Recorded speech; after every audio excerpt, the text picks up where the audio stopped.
Well, since the earthquake struck southern Turkey on the early hours of Monday, more than 2,000 aftershocks have occurred in the region. But just how dangerous are these smaller seismic events? To answer this question, we're now joined by Professor Muhammad Masood Rafi from the Department of Earthquake Engineering at NED University of Technology and Engineering. Muhammad, good to have you on the show. So there you have the numbers. I mean, two powerful earthquakes, multiple aftershocks, some measuring 6 and above, but a total of 2,000, and they're continuing. How is this going to sort of hamper the operations right now, and how dangerous are they?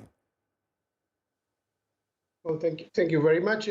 Before I answer your question, let me first of all convey my message on behalf of the entire nation of Pakistan to my brothers and sisters in Turkey and Syria, that our hearts and prayers are with them in this difficult time, and we pray that they come out of this very soon.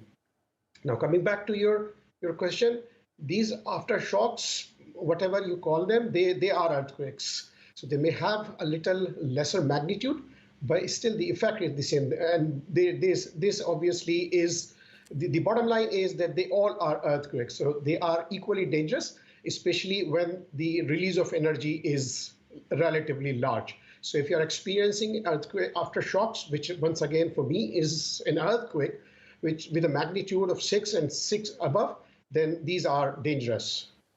Mohammed, tell me, do you think that the second quake, which came just hours after the initial 7.7, the one that registered 7.6, I mean, from a seismological analysis perspective, is that an aftershock or a completely sort of independent seismic event? Well, this will take a little time for people to find out whether this was an aftershock or it was a separate event, because that requires a little more analysis and information. As far as the aftershocks is concerned, the usual method is that anything that happens within a window of 15 days and within a radius of 50 kilometers, they are considered aftershocks. But certainly this requires a little time and efforts to analyze the data and to find out which of these were aftershocks and if they are not aftershocks, or whether they are new events.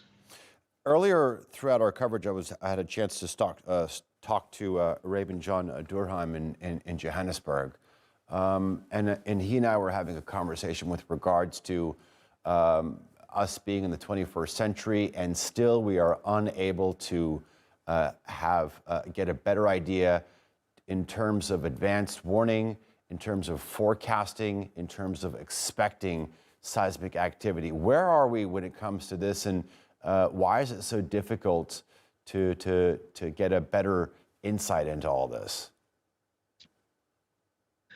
Well, I think there is a small difference between saying prediction and forecasting. As far as forecasting is concerned, forecasting is a developed science, and we can forecast earthquakes within a span of 50 years or any time period that we want to use. So forecasting is certainly not something which is not possible. As far as prediction is concerned, prediction has not worked very successfully in the past, and perhaps this may not be prudent to spend time and efforts on predicting earthquake. Rather, we should be spending the same amount of time and efforts and other resources on improving our built environment, because this is a natural phenomenon. So no matter how accurately we forecast, there will certainly be chances of uncertainty. So instead of putting unnecessary efforts on forecasting and predicting, perhaps it is time that we divert these efforts and energies towards improving our built environment, because as I said, earthquakes do not kill. So if an earthquake is happening in a jungle, nobody is really worried or nobody notices it. So the problem is when these are overlapped with habitat, with developed land and infrastructure. So our first attempt or our efforts should be to improve our environment, built environment, buildings and other infrastructures, so that they do not become vulnerable when these type of natural hazards take place. Mm-hmm. I think, sooner or later, this discussion is going to have to sort of surface in the public arena. But you do have to point out that there are a couple of factors that have led to the massive destruction. One, or actually more than several. You have one, the sheer magnitude of this earthquake. Two, you actually had two very powerful earthquakes happening within a very short period of time. And three, as we've been reporting for the past 6 days, this is a very large area and one that actually has a lot of cities. I mean, it actually encompasses 10 provinces. And despite the fact that the Turkish state has learned a lot from past experiences, from past natural disasters, it is still not up to the desired standard. And we're seeing the Turkish state sort of step in and they're making the necessary actions, taking the necessary action against people who might have been involved in subpar construction. But I think you actually underline a very important point. It's going to come down to building with more modern techniques, with more flexible, adjustable, appropriate construction materials when this massive reconstruction effort commences.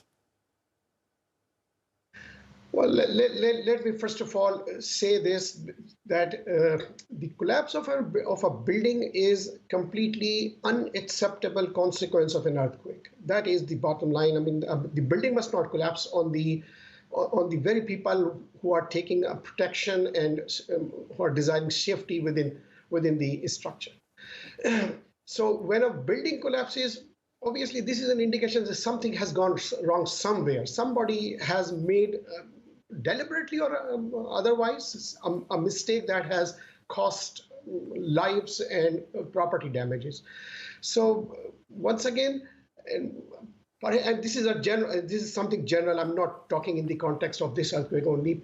Perhaps we as people, we citizens of any society must do a little more carefully things that we do which may be damaging to us in the future. So we have to be a little more sensible in carrying out the type of construction that we do.